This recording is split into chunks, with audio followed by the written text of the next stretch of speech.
हरे कृष्णा। आप सभी भक्तों को देवशयनी एकादशी की हार्दिक शुभकामनाएं।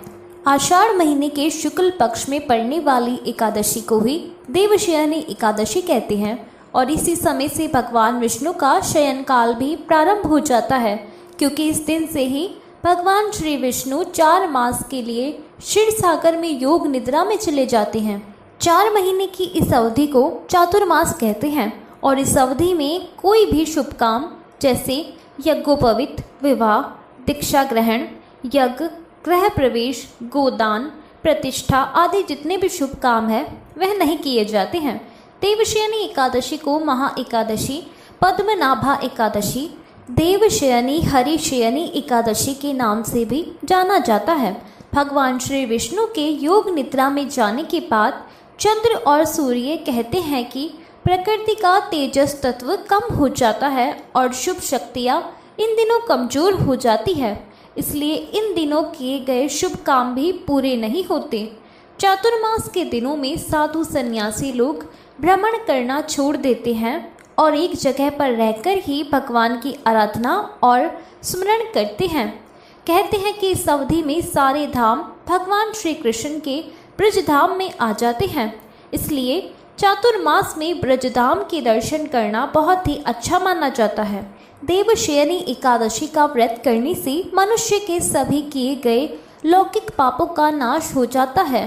ब्रह्मवैवर्त पुराण में कहे गए महात्म के अनुसार इस व्रत को करने से मनुष्य की सभी मनोकामनाएं भी पूरी होती है और अगर व्रती चातुर्मास का विधि पूर्वक पालन करे तो उसे मोक्ष के बाद गोलोक में वास मिलने का महाफल भी प्राप्त होता है। इस एकादशी में भगवान विष्णु के वामन रूप की पूजा करने का विधान है। एक बार धर्मराज युधिष्ठिर ने भगवान श्री कृष्ण से पूछा, हे केशव, कृपया यह बताइए कि आषाढ़ मास के शुक्ल पक्ष में जो एकादशी होती है उसका क्या नाम है, उसके देवता कौन है और कैसी विधि है। भगवान श्री कृष्ण बोले, राजन, इस विषय में तुम्हें आश्चर्यजनक कथा सुनाता हूँ, जिसे एक समय ब्रह्मा जी ने देवर्षि नारद से कहा था। नारद जी ने पूछा, हे चतुर्मुख, आपको नमस्कार है। मैं भगवान विष्णु की आराधना के लिए आपके मुख से ये सुनना चाहता हूँ कि आषाढ़ मास के शुक्ल पक्ष में कौन सी एकादशी होती है। तब ब्रह्मा जी ने कहा, हे मुनि श्रेष्ठ, तुमने लोक कल्याण के लिए यह बहुत उत्तम बात पूछी है। क्यों ना हो वैष्णव जो ठहरे। आषाढ़ के शुक्ल पक्ष की एकादशी का नाम पद्मनाभा और हरिशयनी एकादशी है। इस दिन भगवान ऋषिकेश की पूजा की जाती है। यह उत्तम व्रत अवश्य करने योग्य है। एक बार सूर्यवंश में मानधाता नामक एक चक्रवर्ती सत्य प्रतीक और प्रतापी राजा हुए हैं। वे अपने औरस पुत्रों की तरह धर्मपूर्वक प्रजा का पालन किया करते थे। उनके राज्य में कभी अकाल नहीं पड़ता था, मानसिक चिंताएं नहीं सताती थी और रोग व्याधियों का प्रकोप भी नहीं होता था। उनकी प्रजा निर्भय तथा धन धान्य से समृद्ध थी। महाराज के कोष में केवल न्याय द्वारा एकत्रित धन का ही संग्रह था। उनके राज्य में समस्त वर्णों और आश्रमों के लोग अपने अपने धर्म में लगे रहते थे। राजा मानधाता के राज्य की भूमि कामधेनु के समान फल देने वाली थी। उनके राज्य काल में प्रजा को बहुत सुख मिलता था। एक दिन किसी कर्म का फल भोग प्राप्त न होने पर राजा के राज्य में 3 वर्षों तक वर्षा नहीं हुई, जिससे उनकी प्रजा भूख से पीड़ित होकर नष्ट होने लगी। तब संपूर्ण प्रजा ने महाराज के पास आकर इस प्रकार कहा, राजन, आपको प्रजा की बात सुननी चाहिए। पुराणों में मनीषी पुरुषों ने जल को नार कहा है। वह नार ही भगवान का अयन अर्थात निवास स्थान है, इसलिए वे नारायण कहलाते हैं। नारायण स्वरूप भगवान विष्णु सर्वत्र व्यापक रूप में विराजमान है। वे मेघ रूप होकर वर्षा करते हैं। वर्षा से अन्न पैदा होता है और अन्न से प्रजा जीवन धारण करती है। और राजन, इस समय अन्न के बिना प्रजा का नाश हो रहा है, इसलिए ऐसा कोई उपाय कीजिए जिससे हमारे योगक्षेम का निर्वाह हो। राजा ने कहा, आप लोगों का कहना सत्य है, क्योंकि अन्न को ब्रह्म कहा गया है। अन्न से प्राणी उत्पन्न होते हैं और अन्न से ही जगत जीवन धारण करता है। लोक में बहुधा ऐसा सुना गया है और पुराण में भी बहुत विस्तार के साथ ऐसा वर्णन है कि राजाओं के अत्याचार से प्रजा को पीड़ा होती है, किंतु जब मैं बहुत सोच विचार करता हूँ तो मुझे अपना किया हुआ कोई अपराध नहीं दिखाई देता। फिर भी मैं प्रजा का हित करने के लिए पूरा प्रयास करूँगा। ऐसा निश्चय करके राजा मानधाता कुछ गिने चुने व्यक्तियों को साथ लेकर विधाता को प्रणाम करके घने वन की ओर चल पड़े। वहां जाकर मुख्य मुख्य मुनियों और तपस्वी के आश्रमों में घूमते फिरते कई दिन एक दिन ब्रह्मपुत्र अंगिरा ऋषि के दर्शन उन्हें हुए। उन पर दृष्टि पड़ते ही राजा हर्ष में भरकर अपने रथ से उतर पड़े और इंद्रियों को वश में रखते हुए दोनों हाथ जोड़कर उन्होंने मुनि के चरणों में प्रणाम किया। मुनि ने भी राजा का अभिनंदन किया और उन्हें आशीर्वाद देकर उनके राज्य के 7 अंगों की कुशलता पूछी। राजा ने अपनी कुशलता बताकर मुनि के स्वास्थ्य का समाचार पूछा। मुनि ने राजा को आसन और अर्घ्य दिया। उन्हें ग्रहण करके जब राजा मुनि के समीप बैठे तो मुनि ने राजा से आने का कारण पूछा। राजा ने कहा, भगवन, मैं तो धर्मानुसार हो गया, इसका क्या कारण है? इस बात को मैं नहीं जानता। ऋषि बोले, राजन, सब युगों में यह उत्तम सतयुग है। इसमें सब लोग परमात्मा के चिंतन में लगे रहते हैं और इस समय धर्म अपने चारों चरणों से युक्त होता है। इस युग में केवल ब्राह्मण ही तपस्वी होते हैं, दूसरे लोग नहीं। किंतु महाराज, तुम्हारे राज्य में एक शूद्र तपस्या कर रहा है, इस कारण मेघ पानी नहीं बरसा रहे। तुम इसके प्रतिकार का यत्न करो जिससे यह अनावृष्टि का दोष शांत हो जाए। राजा ने कहा, मुनिवर, एक तो वह तपस्या में लगा है और दूसरा वह निरपराध है, अतः मैं उसका अनिष्ट नहीं करूँगा। आप इस दोष को शांत करने वाले किसी और धर्म का उपदेश कीजिए। तब ऋषि बोले, राजन, यदि ऐसी बात है तो एकादशी का व्रत करो। आषाढ़ मास के शुक्ल पक्ष में जो देवशयनी एकादशी नाम से विख्यात एकादशी होती है, उस व्रत के प्रभाव से निश्चय ही तुम्हारे राज्य में उत्तम वर्षा होगी। राजन, तुम अपनी प्रजा और परिजनों के साथ इस व्रत का पालन करो। ऋषि के वचन सुनकर राजा अपने घर लौट आए। फिर उन्होंने चारों वर्णों की समस्त प्रजा के साथ आषाढ़ के शुक्ल पक्ष की देवशयनी एकादशी का व्रत किया। इस प्रकार व्रत करने पर मेघ पानी बरसाने लगे, पृथ्वी जल से भर गई और हरी भरी खेती से लहलहाने लगी। उस व्रत के प्रभाव से सब लोग सुखी हो गए। भगवान श्री कृष्ण धर्मराज से कहते हैं, राजन, इस कारण इस उत्तम व्रत का अनुष्ठान अवश्य करना चाहिए। हे राजन, इस एकादशी के दिन दान करते समय जल से भरे घड़े को वस्त्र से ढककर दही और शक्कर का दान किसी योगी ब्राह्मण को देना चाहिए। साथ ही छाता और जूता भी देना चाहिए। यदि दान न कर सको तो जिन्होंने गुरु मंत्र लिया है वह 5 माला अधिक जाप कर लो, और जिन्होंने कोई गुरु मंत्र नहीं लिया है वह इस दिन भगवान श्री हरि के नाम का मानसिक जप कर ले। इस दिन भगवान विष्णु की सच्चे मन से प्रार्थना करते समय कहे कि हे श्री हरि, आपको नमस्कार है। हे जल में शयन करने वाले हे नारायण भगवान, आपको बारंबार प्रणाम है। मेरे पाप राशि का नाश करके आप मुझे सब प्रकार का सुख प्रदान करें। आप पुण्यात्मा जनों को भोग और मोक्ष प्रदान करने वाले तथा सुखदायक है। भगवान श्री कृष्ण कहते हैं, हे राजन, इस एकादशी के महात्म को पढ़ने और सुनने से मनुष्य सब पापों से मुक्त हो जाता है। कथा समाप्त। प्रेम से बोलिए श्री विष्णु भगवान की जय, एकादशी माता की जय। अब सुनिए एकादशी माता की कथा। एक बार देवर्षि नारद जी वैकुंठ लोक गए। वहाँ उन्होंने भगवान श्री नारायण जी को प्रणाम किया। फिर नारद जी ने श्री नारायण जी से कहा, प्रभु, पृथ्वी पर अब आपका प्रभाव कम हो रहा है। धर्म पर चलने वालों को कोई शुभ फल प्राप्त नहीं हो रहा। जो पाप कर रहे हैं उनका तो भला हो रहा है। तब श्री नारायण भगवान कहने लगे, देवर्षि, ऐसा नहीं है। जो भी हो रहा है सब नियति के कारण हो रहा है। देवर्षि नारद जी बोले, प्रभु, मैं तो देख कर आ रहा हूँ कि पापियों को तो अच्छा फल मिल रहा है और भला करने वाले, धर्म के रास्ते पर चलने वाले लोगों को बहुत बुरा फल मिल रहा है। वे महान दुख भोग रहे हैं। तब भगवान कहने लगे, अच्छा देवर्षि, कोई ऐसी घटना बताओ जिससे तुम्हें ऐसा अनुभव हुआ हो। नारद जी कहने लगे, प्रभु, मैं अभी अभी एक जंगल से आ रहा हूँ। वहाँ एक गाय दलदल में फंसी हुई थी, उसे कोई बचाने वाला नहीं था। तभी थोड़ी देर में ही एक चोर उधर से गुजरा।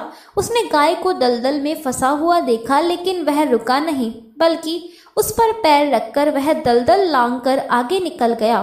फिर आगे जाकर उस चोर को सोने की मोहर से भरी हुई एक थैली मिली। थोड़ी देर बाद वहां से एक वृद्ध साधु महाराज गुजरे। उन्होंने उस गाय को दलदल से निकालने की पूरी कोशिश की और पूरी ताकत लगाकर आखिरकार उस गाय को निकाल लिया।